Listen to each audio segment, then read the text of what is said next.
tal? Bienvenidos a La Pepa. Este es el programa en alianza de Canal Capital y de lasillavacía.com, donde desmontamos las mentiras. Hoy hablaremos de la inclusión laboral y de las dificultades que tienen ciertos grupos minoritarios para conseguir un trabajo. A pesar de la existencia de algunas políticas públicas promovidas por el Ministerio de la Protección Social y varias empresas privadas, estas medidas aún se quedan cortas en el país. En La Pepa hicimos un diagnóstico de esta situación. El empleo en Colombia es uno de los asuntos de la agenda nacional que ha tenido un camino largo y tortuoso, pero en los últimos años la cifra de un solo dígito del 9% ha abierto un panorama positivo en el sector. Según cifras del Departamento Nacional de Estadísticas DANE, para el mes de julio del año 2017, un total de 22.073.000 personas se encontraban ocupadas, es decir, laboraban en alguna de las modalidades permitidas en el país. Sin embargo, aún hay una población de más de 2 millones de personas desempleadas que buscan una oportunidad laboral. Pero hay unas poblaciones que en Colombia pasan por mayores niveles de dificultad que otras para conseguir un empleo. Una de ellas son los jóvenes.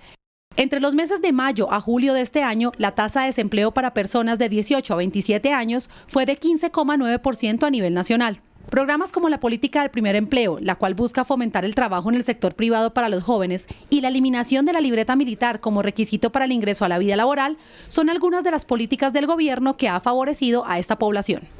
Hemos encontrado el tema de la experiencia, por eso los primeros 40.000 empleos. Segundo, el tema de lo que significa el empleo, sobre todo en el Estado, que le pone tantos retenes para que un joven entre a trabajar. Y tercero, estamos diciendo que del millón de jóvenes, 565.000 entre 18 a 28 años no han resuelto su situación de libreta militar, y eso significa que hay que resolverlo. También las mujeres siguen enfrentando barreras a la hora de entrar en el mundo laboral. Según la Organización Internacional del Trabajo, la desigualdad entre mujeres y hombres persiste en los mercados mundiales en lo que respecta a las oportunidades, al trato y a los resultados. No obstante, Colombia ha registrado una mejoría en las cifras, implementando varias políticas que han permitido el ingreso de las mujeres a la fuerza laboral, con un salto del 24% en las últimas 2 décadas. Los temas que podían limitar a una mujer, como el ser madre y tener, digamos, que responder por su casa, las compañías ya son mucho más conscientes y han creado herramientas, programas que facilitan que las mujeres pues puedan hacer en paralelo ambas funciones, ¿no? Como los programas de maternidad, ¿no? Donde las mujeres regresan con horarios flexibles, donde digamos que no ingresan de una vez trabajando las 8 horas, sino que lo van haciendo progresivamente. Y aunque difícil la tienen jóvenes y mujeres, hay sectores que tienen que luchar aún más para alcanzar una estabilidad y óptimas condiciones laborales. Minorías étnicas, religiosas o personas con algún grado de discapacidad deben a diario luchar por demostrar que pueden ser una gran pieza dentro del mercado laboral. Con pasos lentos pero con gran éxito, numerosas iniciativas dan cuenta de las ventajas de incluir a esta población. Realmente la gente con discapacidad, una de las cosas que más les sirve en su día a día es sentirse útiles y valorados por lo que hacen, y realmente acá no se trata de hacer favores, sino todo lo contrario, de dar oportunidades y generar posibilidades de crecimiento y que la gente sienta que tiene un lugar en el mundo, ¿no? La Ley 1429 de 2010 estableció algunos beneficios tributarios para las empresas que contraten personas en condición de discapacidad, con el fin de promover la generación de nuevos empleos para esta población. Hoy en La Pepa hacemos un diagnóstico de cómo está la política pública de inclusión laboral de minorías en el país, qué nos falta para alcanzar los objetivos y cómo podemos contribuir cada uno de nosotros a generar espacios de igualdad. Todas las semanas en La Pepa le consultamos a los ciudadanos en nuestras redes sociales y también en la calle sobre los mitos del tema de la semana. Estos pasaron por el detector de mentiras de La Silla Vacía. Juan Esteban, bienvenido nuevamente y cuéntenos qué encontró.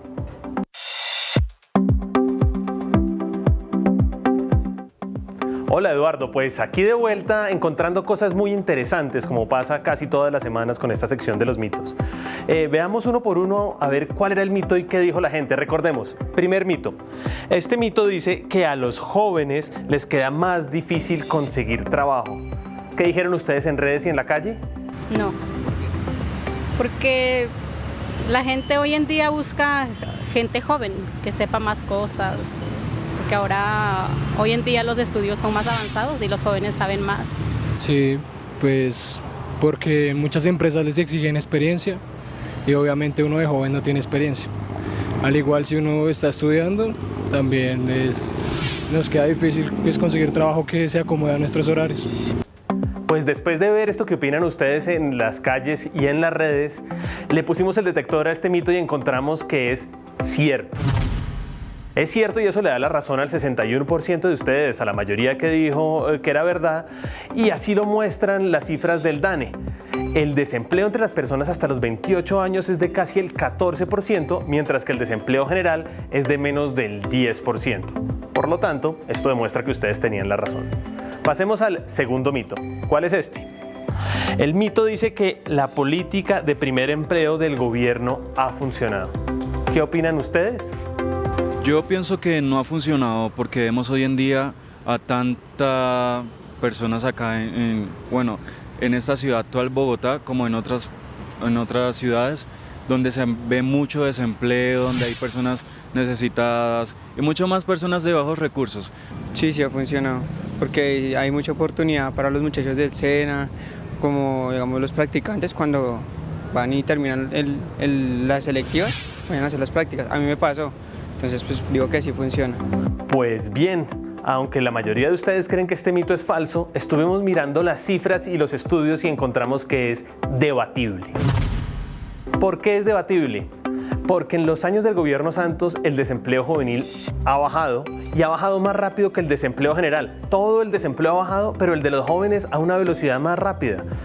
Sigue siendo mayor que el de los adultos, pero ha bajado. Ahora, la pregunta es si eso se debe a las políticas del gobierno o no. Encontramos que solo hay un estudio específico al respecto, de Fedesarrollo.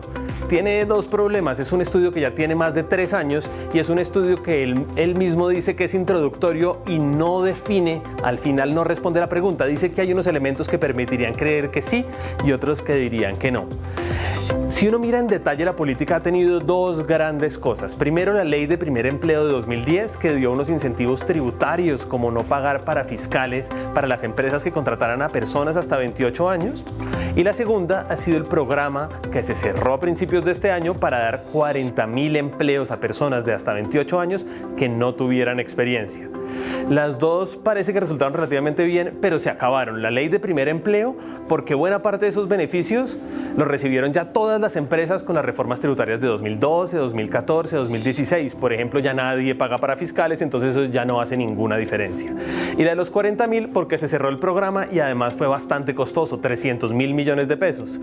Entonces, si bien se ha bajado, es debatible si se debe a esto o no, y por eso no podemos dar una evaluación de si es cierto o falso este mito. Con eso claro, pasemos al tercer mito. ¿Qué dice este? Recordemos, este dice que las personas no están dispuestas a contratar a un desmovilizado o reinsertado. ¿Qué creen ustedes según lo que nos dijeron en redes y en la calle? Veamos. Yo pienso que sí están dispuestas. ¿Por qué? Porque ya he visto varios casos en los cuales las personas apoyan a las personas que vienen de otras partes para empleo. Incluso es como si fuera algo prioritario. Pues yo creo que no, muy poco. Sí, de pronto sí las contratan, pero muy poco por lo que tienen su pasado, ¿no? Y entonces de pronto se restringen en contratar empleados. Después de ver que ustedes creen que este mito es cierto, revisamos la información que existe, los datos duros, y encontramos que es exagerado. ¿Por qué es exagerado? Porque en todas las mediciones que se le ha preguntado a diferentes personas, ya sea empresarios, dueños de empresa directamente, o a personas para que se pusieran en esa situación hipotética de tener una empresa, hubo una división importante entre quienes dicen que sí contratarían y quienes dicen que no.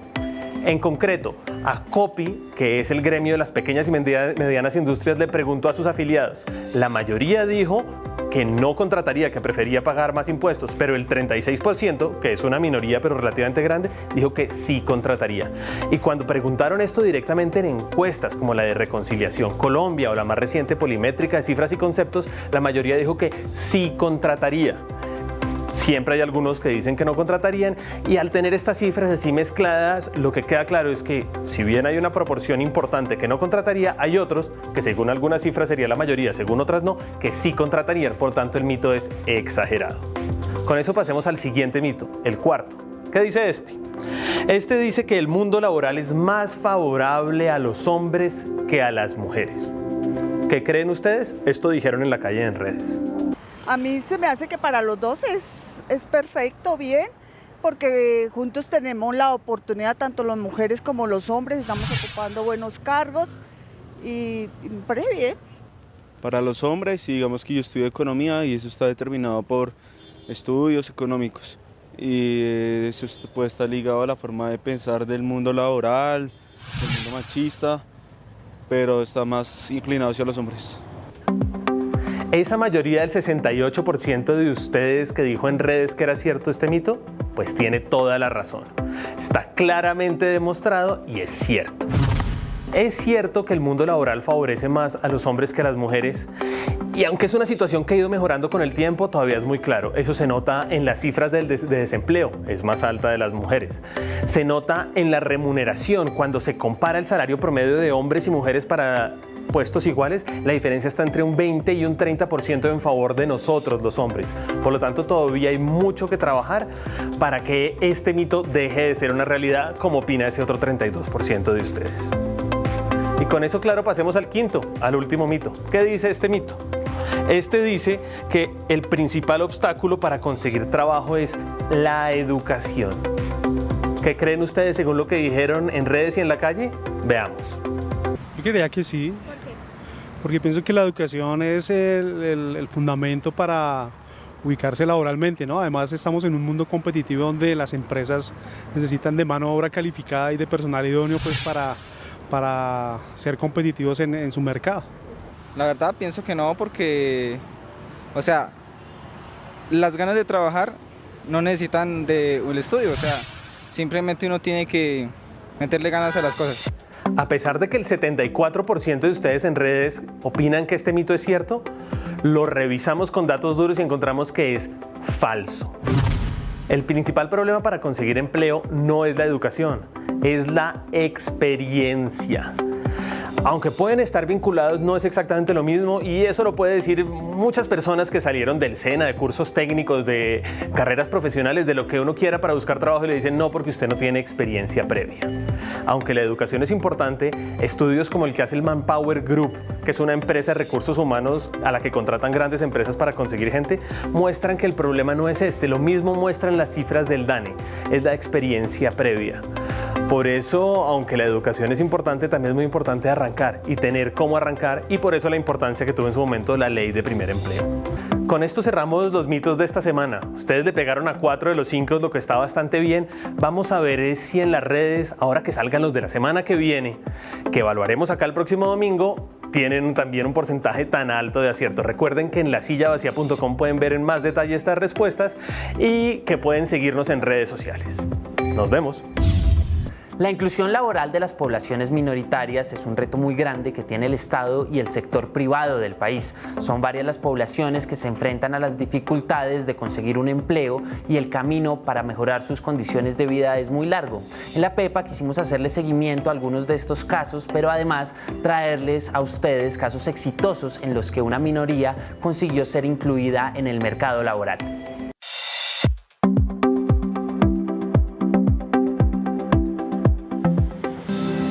Son varios los grupos minoritarios que en Colombia buscan una oportunidad laboral y que a diario luchan por lograr espacios en el mercado. A la hora de conseguir trabajo son mayores las barreras para grupos como las etnias afrodescendientes, indígenas, grupo de personas con alguna discapacidad o ahora en el contexto de posconflicto los excombatientes. Cada uno con una historia pero sobre todo con mucho que aportar. Sostiene una lucha por ser parte del sistema y demostrar cuánto puede contribuir desde una oportunidad laboral. Comencemos precisamente por uno de los escenarios que actualmente enfrenta el país, la vinculación laboral de los excombatientes de grupos armados. Uno de los caminos para reingresar a la sociedad civil es la inclusión laboral. Tarea nada fácil a pesar de ser uno de los planes prioritarios del gobierno, dentro del posconflicto y un objetivo lejos de ser una realidad para la totalidad de hombres y mujeres que optaron por dejar las armas.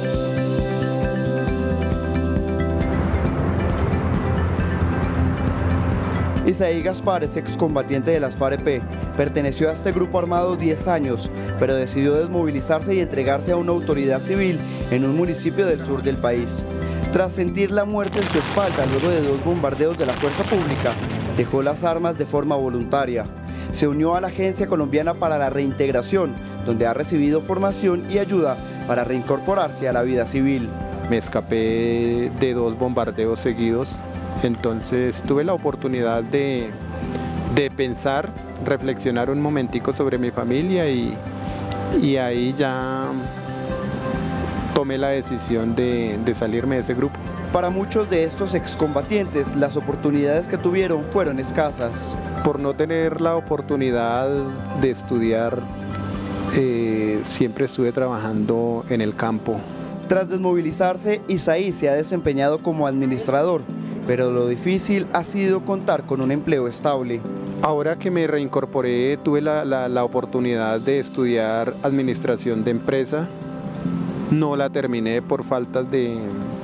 pero sí tuve terminé un tecnólogo en administración de negocios y he trabajado en eso como administrador. Pues actualmente estoy desempleado, pero sí quisiera de pronto tener la oportunidad donde alguien me brindara una oportunidad de trabajar como administrador o bueno, algo que me dé la oportunidad de sacar a mi familia adelante. Su lucha ahora es contra las huellas de su pasado, un historial que a muchos les cuesta trabajo superar.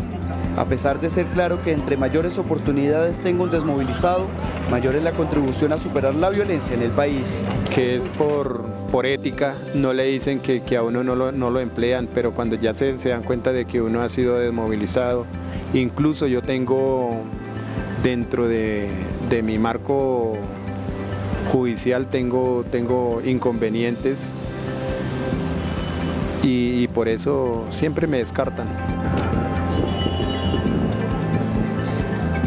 Otro de los casos en los que aún hay también una alta tasa de discriminación laboral es para los afrodescendientes. Las políticas incluyentes para este sector han mejorado, pero aún se quedan cortas. María Cornelia González tiene 27 años y un hijo de 2. Estudió un técnico en enfermería, el cual solo pudo ejercer pocas veces. Tiempo después le sumó un técnico en farmacia, pero tampoco logró mayores oportunidades. Yo he estudiado, soy auxiliar de enfermería, soy auxiliar de servicios farmacéuticos. Estuve trabajando un tiempo como enfermera domiciliaria, se me acabó el trabajo y desde ahí la verdad no he podido conseguir. ¿Por qué? Porque piden mucha experiencia y la verdad esa experiencia no la he podido adquirir, entonces por eso tomé la decisión de estudiar servicio farmacéutico, a ver si de pronto complementando con ella, de pronto lograba algo. Pero me gradué ahorita en diciembre, pero igual lo mismo, exigen la misma experiencia, la cual la verdad no la obtengo. Se supone que uno estudia para intentar superar, para tener una mejor calidad de vida y al ver de que no puedes, es frustrante. Y aun cuando tienes una responsabilidad, como es un hijo, entonces es muy frustrante eso, la verdad. Entonces por eso uno decide, por lo menos yo decido, salió el trabajo, lo cojo porque, no tengo otra opción, Ante las pocas posibilidades laborales para ella, María Cornelia optó por trabajar como mesera o a veces como asistente de cocina en un restaurante. Y a pesar que siente que su caso no está vinculado directamente con un asunto de discriminación racial, asegura que su comunidad sí sigue expuesta a tratos desiguales. A veces sí de pronto la mirada que le hacen a uno o de pronto le ponen un poco de trabajo extra por uno ser de color. Entonces yo creo que sería como más enfocado hacia eso. Y que sí, igual la gente siempre tiende a rechazarlo a uno un poquito, como que, sí, la negra, no, sí, uno como que, se siente uno mal, la verdad. Pero también hay minorías en las que se registran numerosos casos de éxito. Uno de ellos es el de los grupos de personas con alguna discapacidad. En Colombia se profirió la Ley Estatutaria 1618 de 2013, que ordena fortalecer el programa de ubicación laboral de las personas con discapacidad, mediante estrategias de promoción direccionadas hacia el sector empresarial, incentivando además los servicios de apoyo de acompañamiento a las empresas. Luisa fue víctima de una enfermedad conocida como glaucoma, una afectación a los nervios ópticos y que en la mayoría de los casos conduce a la pérdida total de la visión. Desde los 20 años quedó ciega, pero a pesar de lo doloroso y frustrante de su situación, optó por integrarse a programas de ayuda y consiguió vincularse con éxito al mercado laboral. Yo llevo trabajando en McDonald's casi 11 años. Al principio, claro, fue un cambio drástico porque pues yo antes veía. Entonces, bueno, llegué acá y mi entrenamiento fue muy táctil. Los niños tuvieron la molestia, los entrenadores, de enseñarme todo con las manos. O sea, yo todo lo toco, todo lo siento. Me trajeron cosa por cosa, entonces mire, este es el plato de la ensalada, este es el plato de tal cosa. Fueron muy lindos conmigo, perfectos. O sea, mi enseñanza fue increíble. Las personas con discapacidad deben enfrentar a diario las escasas opciones que hay para su desplazamiento, movilidad segura y adecuación de los espacios para su desempeño, pero en algunos casos es posible, sin mayores cambios en infraestructura, darle a una persona con algún tipo de limitación una oportunidad de crecer profesionalmente. Lo más importante para una persona en discapacidad es sentirse útil, y eso es lo que yo hago. Yo me siento muy útil porque pues gano plata, me siento ocupada. Luisa le pide a la sociedad que retiren de sus mentes el estigma que hay en torno a sus posibilidades de desempeñarse con normalidad en un empleo. Pide sean tratados con igualdad y sin caer en conceptos que carecen de coherencia. La gente generalmente cree que porque tú eres discapacitado eres tonto, no entiendes. O sea, me han hecho las preguntas más ridículas del mundo, como ¿cómo te bañas? O sea, yo me baño igual que cualquier persona. O cómo comes, o si ves a toda hora negro te da sueño. O sea, la gente cree que uno es tonto. Entonces yo creo que por eso la gente está muy cerrada mentalmente y no piensan que las personas con discapacidad pueden ser muy productivas. Esta postura frente a la población con discapacidad coincide con lo que sugiere al respecto Laura Alba, gerente de recursos humanos de Page Group Colombia, una empresa que se dedica a buscar personas con perfiles y habilidades específicas para cargos medios y gerenciales. También influye que la misma gente se quita la limitación propia que tiene, ¿no? Porque no solo es el empleador, yo creo que muchas veces también la gente dice, bueno, yo con esta limitación es que nunca voy a poder encontrar un trabajo. Entonces, lo que hacen que estos pocos casos que se han visto en personas con limitaciones es que pues uno los promuevan a seguir buscando trabajo, ¿no? A seguir intentándolo. Otra cosa que te digo es que de pronto las compañías todavía no están preparadas tanto psicológica pero como físicamente, ¿no? O sea, contratar este tipo de personas también implica que yo tenga la infraestructura adecuada. Este tipo de empresas expertas en el mercado laboral hacen énfasis en la importancia de contar dentro de las organizaciones con personal diverso y enfocados en las habilidades de cada uno. ¿Qué es lo que hacemos o cómo ayudamos, cómo podemos impulsar nosotros como Michael Page la diversidad con nuestros clientes, mostrándoles que independientemente del género o preferencia sexual, religiosa, son personas que podrían cumplir tanto técnicamente como culturalmente con los requisitos que busca una compañía, ¿no? Entonces es como quitarle un poco esas etiquetas a las personas y demostrarles cómo a través de su experiencia profesional y a través de los propósitos que ellos tienen de vida podrían encajar en una organización. Es largo el recorrido que debe trazar el Estado en el desempeño e impulso de políticas públicas que apunten a la dignificación del empleo en Colombia y a la promoción de la igualdad. También las políticas privadas y las acciones que como individuos podemos emprender para facilitarle a estos sectores su ingreso a la vida laboral. Hablan mucho de paz y nadie se compromete. Son compromisos personales que hacen, pero nadie se arremanga la camisa para decir, hombre, en realidad yo veo a esta persona que quiere trabajar y no puede porque no tiene los recursos. Todos somos iguales, todos tenemos los mismos derechos y que quizás que se miren ellos un tiempo atrás, quizás que ellos también tuvieron la misma ocasión en la que está uno de que no puede conseguirlo y que quizás algún día le dieron la oportunidad y que miren a dónde está. Conozco mucha gente que sí quiere tener una oportunidad, sí. Entonces sí sería bueno que las empresas abrieran las posibilidades como McDonald's, que les dieran la oportunidad a las personas invidentes, discapacitadas, bueno, en fin.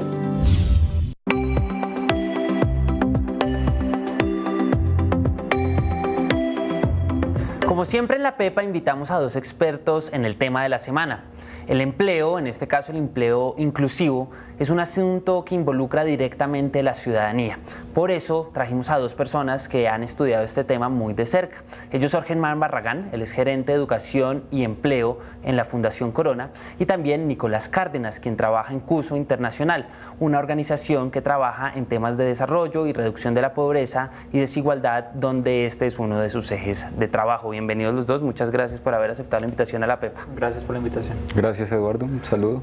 Bueno, como estamos hablando de empleo inclusivo, creo que lo más justo es empezar por una definición adecuada de este término. Digamos, hay muchas discusiones sobre qué líneas tomar y estoy seguro que al interior de sus organizaciones y la formulación de políticas públicas, pues este es un debate que no es de poca monta. Germán, ¿qué es esto? Desde la Fundación entendemos empleo inclusivo como la agenda que procura que poblaciones, en especial en ciertos contextos, puedan acercarse y permanecer al mercado laboral formal. ¿Ustedes tienen esa visión similar? Sí, yo creo que la compartimos. Digamos, yo partiría del concepto de inclusión, un poco que es reconocer la diversidad de las personas y a partir de eso, digamos, tomar medidas y políticas, programas diferenciales que permitan entender esa diferencia y adaptarla, digamos, a las condiciones un poco generales del mercado laboral. Eso pasa tú por brindar información sobre cómo acceder a un empleo, brindar una formación, digamos, adecuada para acceder a un empleo, y un poco el énfasis lo hemos puesto es en esas estrategias que te permiten no solo garantizar que la gente acceda a un empleo, sino que permanezca. Claro. Eso es un poco, digamos, no cosas temporales, sino permanencia y que al final da estabilidad. Un segundo debate, digamos, partiendo de ese campo común de la definición, a partir del cual vamos a discutir el día de hoy, es ¿por qué es importante hablar de esto, Germán? Pues mire, como país solemos preocuparnos mucho por el índice de desempleo que por fortuna en Colombia está por debajo del 10%, las mediciones hoy nos tienen en 9 algo, pero le ponemos muy poca atención al desempleo tomando específicamente la mirada sobre ciertas poblaciones o poblaciones en ciertos contextos. Ese 9 contrasta con el 12% cuando uno toma la mirada en mujeres, que se agudiza en ciertos contextos, jóvenes 16, población afro 19, si tomamos jóvenes afro, estamos hablando del 21, 22, 23, si tomamos jóvenes en Urabá, por ejemplo, estamos hablando de más del 45%, y poblaciones que es mucho más agudo como discapacidad, estamos hablando de al menos el 70%.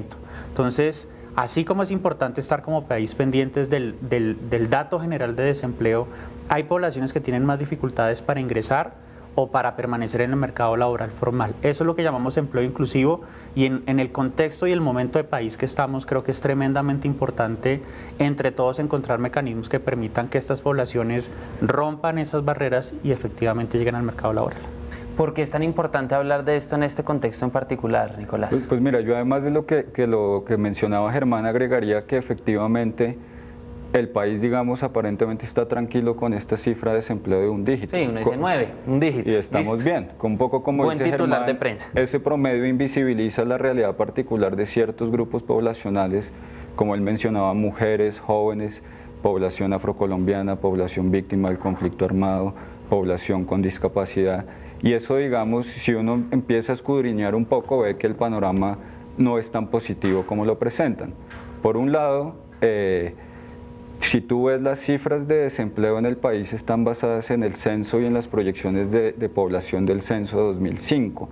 Eso, digamos, reviste ciertos problemas técnicos que algunos analistas han referenciado y eso también, digamos, señala que hay la realidad de ciertos municipios que esas proyecciones no siempre corresponden. El caso yo creo que es más diciente es el de Soacha, donde incluso el municipio actualmente está adelantando un censo por cuenta propia bajo el argumento que ellos dicen tener más del doble de la población de la proyección. Entonces, digamos, hay que ver esas cifras como tendencias, con reservas. Yo creo que es importante hacer un ejercicio de pedagogía de cómo entender las cifras de desempleo.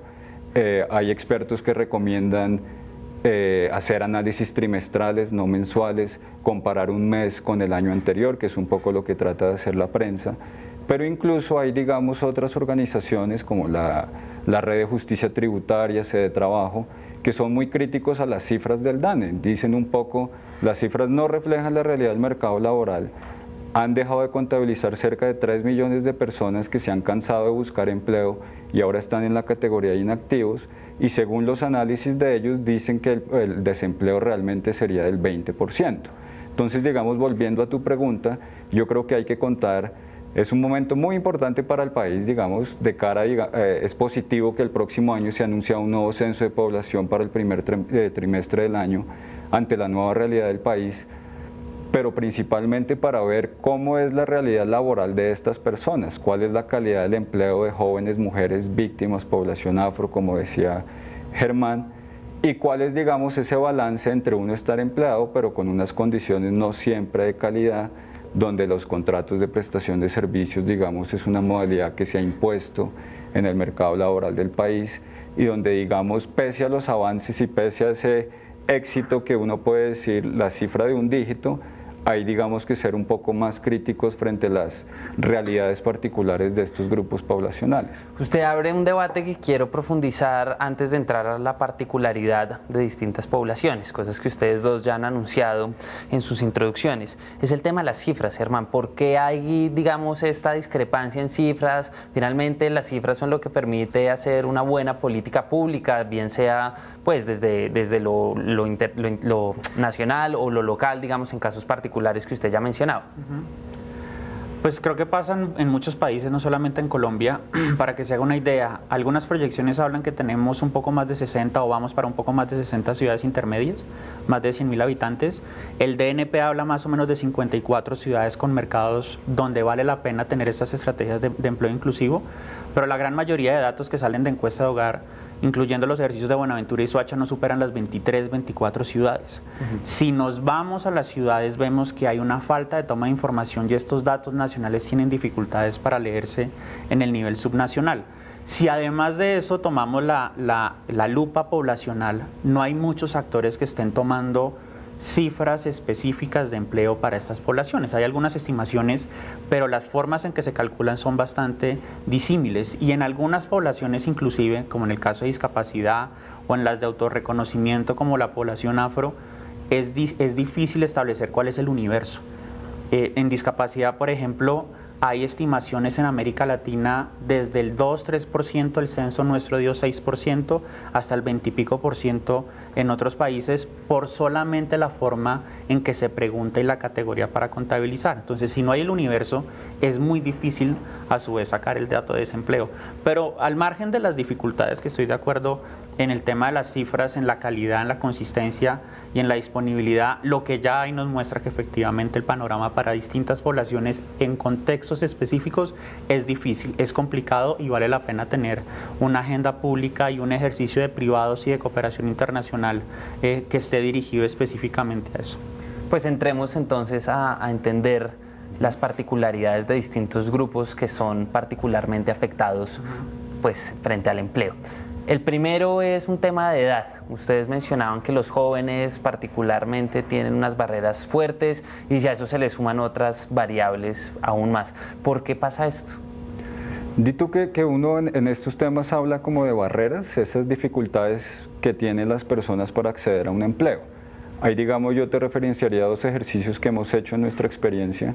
Una es preguntarle a la gente. Entonces, hacemos grupos focales con jóvenes en distintas ciudades y se le pregunta, ¿usted por qué ha tenido dificultades al momento de acceder a un empleo? Ahí, digamos, el primer elemento que es muy recurrente es el tema de la experiencia. Es decir, para tú tener un empleo te piden experiencia, pero eres muy joven, entonces no la tienes. Y digamos, es un ciclo un poco perverso que no puedes acumular experiencia porque te piden experiencia. Ese, digamos, ese elemento de la experiencia también salió en una encuesta realizada por el DANE, la encuesta de transición de la escuela al trabajo, donde los jóvenes decían, mi primer impedimento es la falta de experiencia.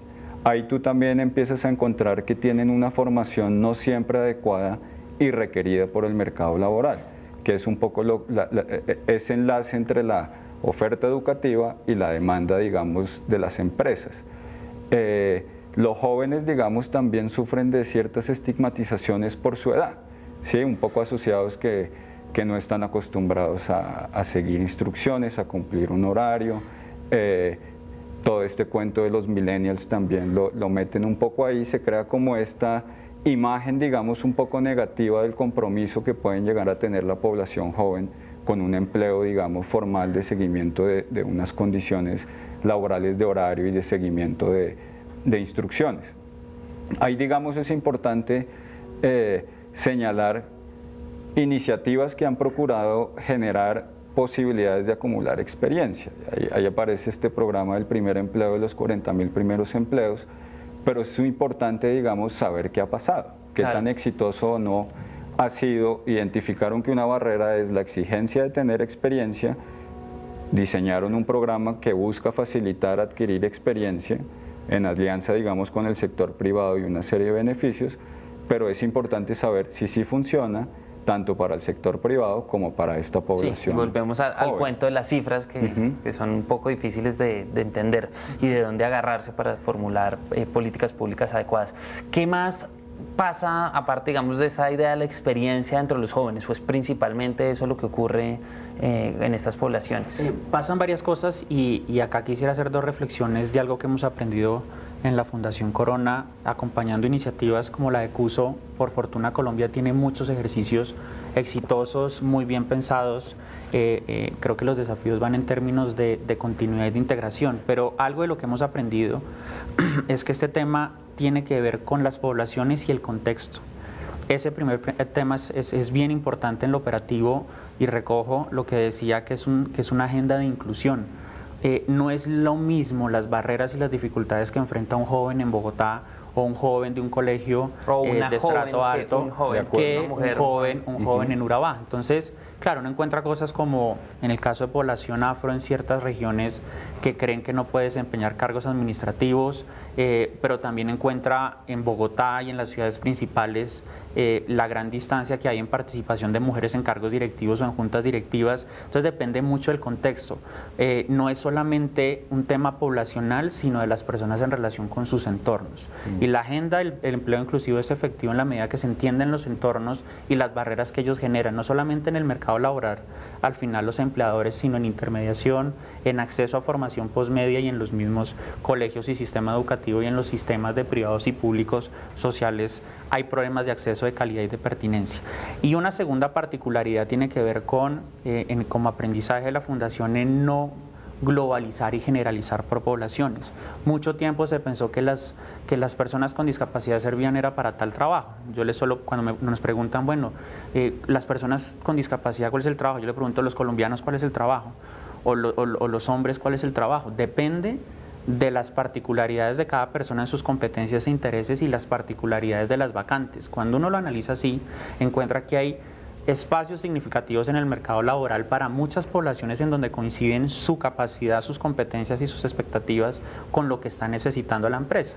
Y ahí encuentra uno un match mucho más fácil. Claro. Entonces, entender la vulnerabilidad en términos de las personas en relación a su entorno, primer aprendizaje, y entender que el tema pasa por entender las particularidades individuales y no globalizar, que es que todas las personas de esta población pueden hacer esto o no pueden hacer lo otro. Y ahí es mucho más fácil operar lo que estaba diciendo este tema de barreras. Digamos, partiendo de la base, claro está que cada contexto es particular, cada persona es particular frente a su contexto, pues sí hay tendencias, y usted ya las mencionaba al principio. Otra que me pareció alarmante es el tema de género. Si uno ve el dato, usted ya lo repetía, el desempleo en género es 12 puntos en vez de 9. ¿Eso por qué se da? Ahí, digamos, pues histórica y tradicionalmente la mujer ha estado, digamos, asociada al rol del cuidado del hogar y el cuidado de los hijos y de familiares. Digamos, hay serias dificultades de cómo generar un balance entre su vida personal, de sus responsabilidades de la casa, que nuevamente culturalmente se ha impuesto que es su responsabilidad, y digamos las posibilidades que tiene en el campo laboral. Eso, digamos, se refleja en distintos elementos. Uno es pues estudios y análisis que muestran que hay una brecha salarial. Hombres y mujeres en el mismo cargo con la misma formación suele ganar más el hombre, cerca de 20%. El tiempo para conseguir un trabajo suele ser superior para las mujeres. Y esto, digamos, trasciende cualquier estrato socioeconómico, ingresos económicos o nivel de formación. Entonces, digamos, un estudio reciente de ONU Mujeres categoriza, digamos, estas dificultades que tienen las mujeres, es decir, las mujeres que tienen estudios superiores y digamos ingresos altos se enfrentan a lo que llaman un techo de cristal, es decir, un nivel en el que no pueden continuar ascendiendo en su carrera laboral porque se enfrentan a momentos claves de o tener hijos, digamos, enfrentar, digamos, la maternidad, continuar con sus estudios, cosa, digamos, que en el caso de los hombres de un nivel de ingresos y de formación similar es posible, digamos, continuar con su carrera.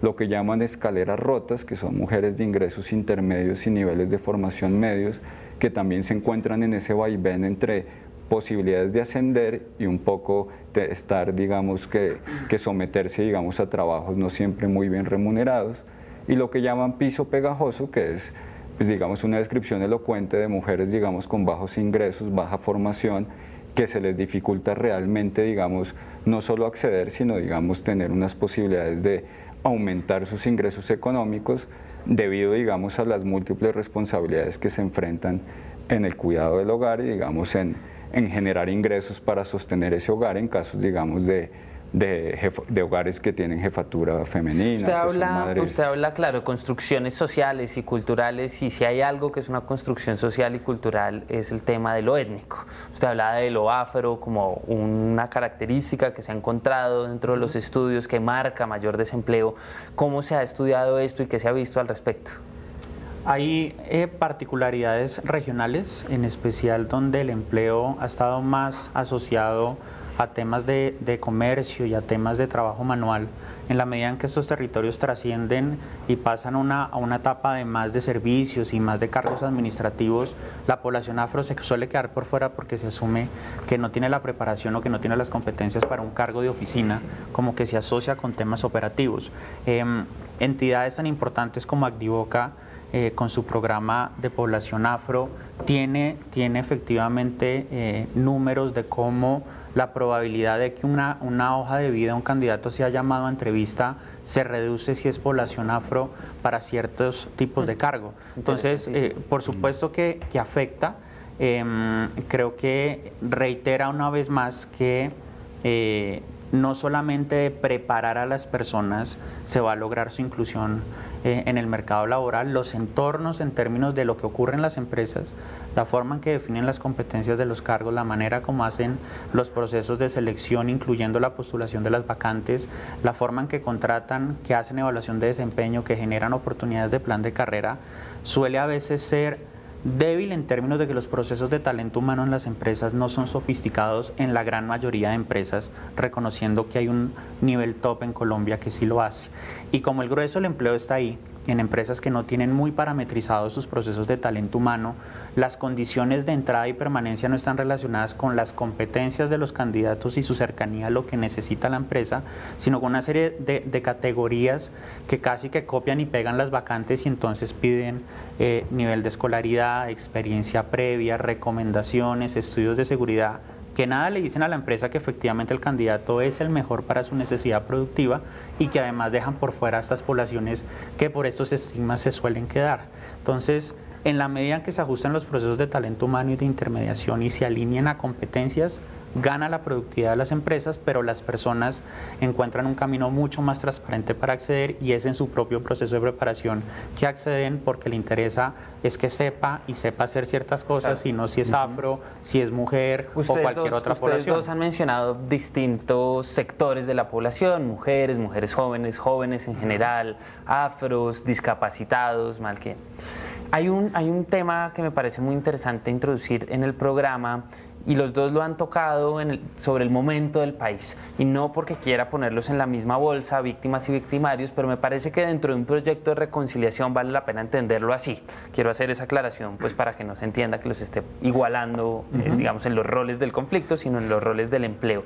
¿Qué se ha pensado en estos momentos de transición? Hoy en día lo que eran zonas veredales son zonas de reinserción, de reincorporación a la vida, es el término adecuado. ¿Qué se está pensando? Pues digamos, yo creo que se han hecho avances importantes desde la promulgación de la ley de víctimas y un poco con los procesos previos de reincorporación. Tanto la ACR como la Unidad para las Víctimas y el Servicio Público de Empleo han tratado de generar rutas, digamos, diferenciales de incorporación e inclusión socioeconómica, tanto de reinsertados como de víctimas. Como tú dices, digamos, va a ser un momento clave para el país con una serie de desafíos, no solo de reincorporar, digamos, a los antiguos combatientes de las FARC en términos productivos, algunos de ellos, digamos, posiblemente en las ciudades, y una población víctima, digamos, principalmente víctima de desplazamiento forzado que se ha visto sometida, digamos, a llegar a contextos urbanos ajenos, digamos, a sus propias realidades y, por decirlo así, oficios, digamos, familiares en torno a actividades del campo.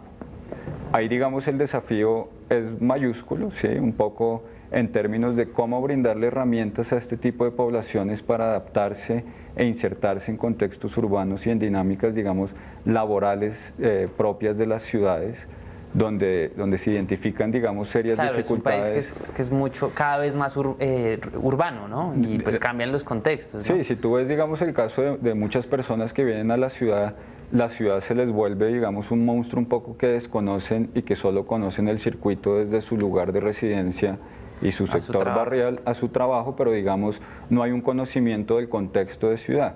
Y eso se refleja en, no hay claridad en dónde pueden acceder a servicios, digamos, que ofrece el Estado.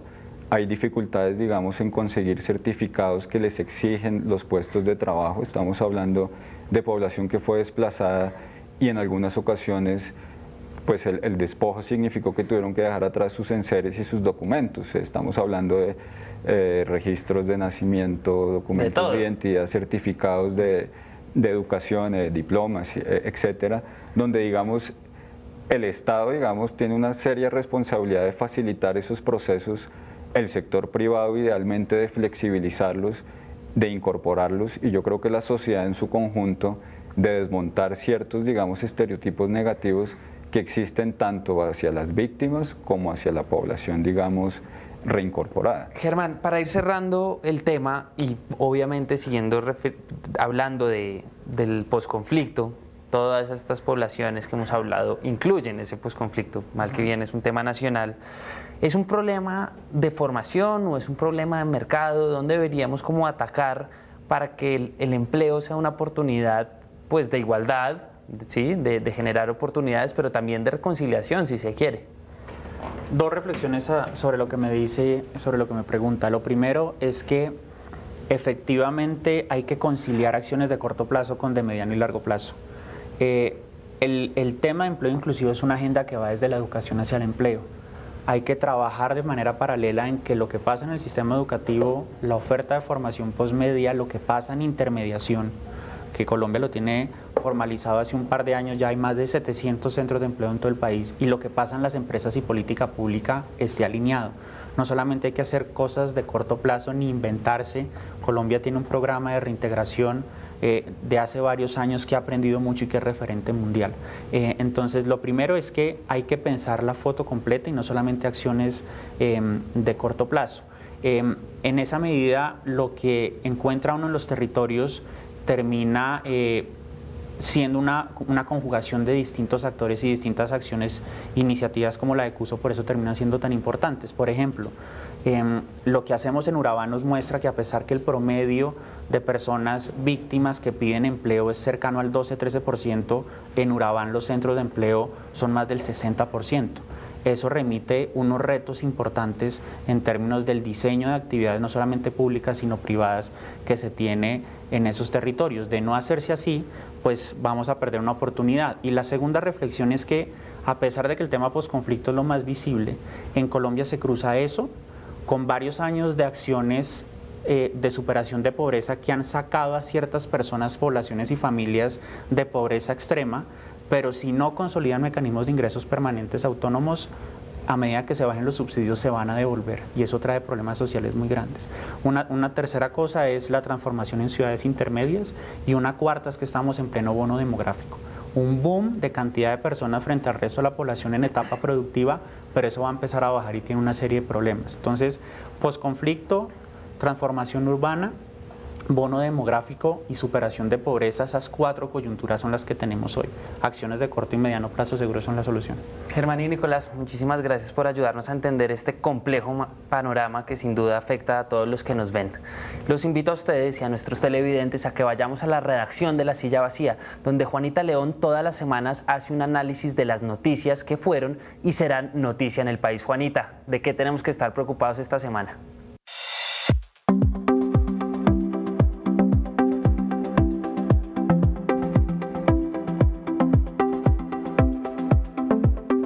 En la semana que pasó, el hecho más relevante de la semana fue la captura de Francisco Ricaurte, exmagistrado y expresidente de la Corte Suprema de Justicia, magistrado del Consejo Superior de la Judicatura, símbolo del clientelismo judicial en Colombia. Fue capturado en relación con el escándalo de las coimas a la justicia para que archivaran procesos, los detuvieran o fallaran a favor de las personas que les pagaban. Es una captura muy simbólica por el poder que llegó a acumular en la rama judicial Francisco Ricaurte, y también porque se trata del presidente de la Corte, de la persona que fue presidente de la Corte Suprema de Justicia. Esto pues es una noticia muy dolorosa para el país, pero al mismo tiempo puede ser el comienzo de una depuración de la corrupción en la rama judicial. Por otro lado, Luis Fernando Andrade, exdirector de la Agencia Nacional de Infraestructura, le imputaron cargos en relación con el escándalo de Odebrecht. Él no los aceptó, él ha defendido siempre su inocencia. Un listado de las principales bufetes de abogados de Colombia escribieron una carta en su defensa, hablando sobre su trayectoria en la ANI y cómo él realmente depuró y arregló la contratación en el sector de infraestructura. Y entonces pues tocará ya a la justicia probar si él cometió algún delito en la adjudicación del tramo Ocaña Gamarra. En Bogotá se radicó el proyecto de vigencias futuras en el Consejo para el metro y se firma también el COMPES del metro de Bogotá, lo cual hace que sea más factible que algún día en los próximos 10 años veamos un metro circulando por Bogotá. Juan Manuel Santos estuvo en la ONU, defendió la política de erradicación de cultivos y de sustitución de cultivos ilícitos en Colombia. Esto después de la advertencia que hizo Trump de que si Colombia realmente no reduce sus cultivos de coca, nos van a desertificar, con lo cual volvimos al discurso que tenía Estados Unidos frente a Colombia en los años 90.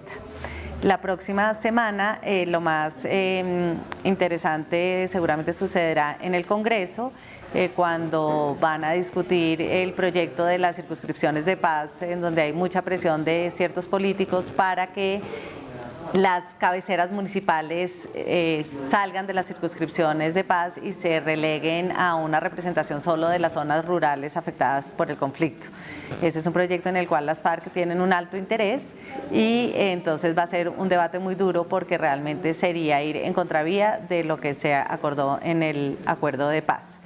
Por otro lado, se hizo un cambio y ahora la discusión sobre la ley estatutaria de la JEP va a comenzar por el Senado y no por la Cámara, lo cual podría aligerar el trámite de ese proyecto que está muy enredado y que realmente va más lento que las decisiones que ya se están tomando en cuanto a quiénes van a integrar ese tribunal. El comité de escogencia estuvo toda la semana que pasó haciéndole entrevistas a los preseleccionados y la próxima semana ya anunciará quiénes conformarán este tribunal que juzgará los delitos atroces de las FARC, de los agentes del Estado y de civiles que hayan participado en el conflicto armado.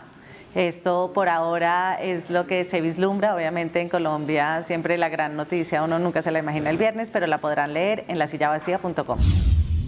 Y hasta aquí La Pepa, el programa en alianza de Canal Capital y de lasillavacía.com. Recuerde escribirnos a nuestras redes sociales, @lasillavacía o a la del canal, @Canal Capital, con el hashtag o numeral La Pepa. La próxima semana vendremos con más mitos, más análisis, le moveremos la silla al poder. Juanita León, desde la redacción de La Silla Vacía, les contará lo que fue y lo que viene en el mundo noticioso. Y pasaremos por el detector de mentiras mucha más información. Hasta la próxima y gracias por vernos.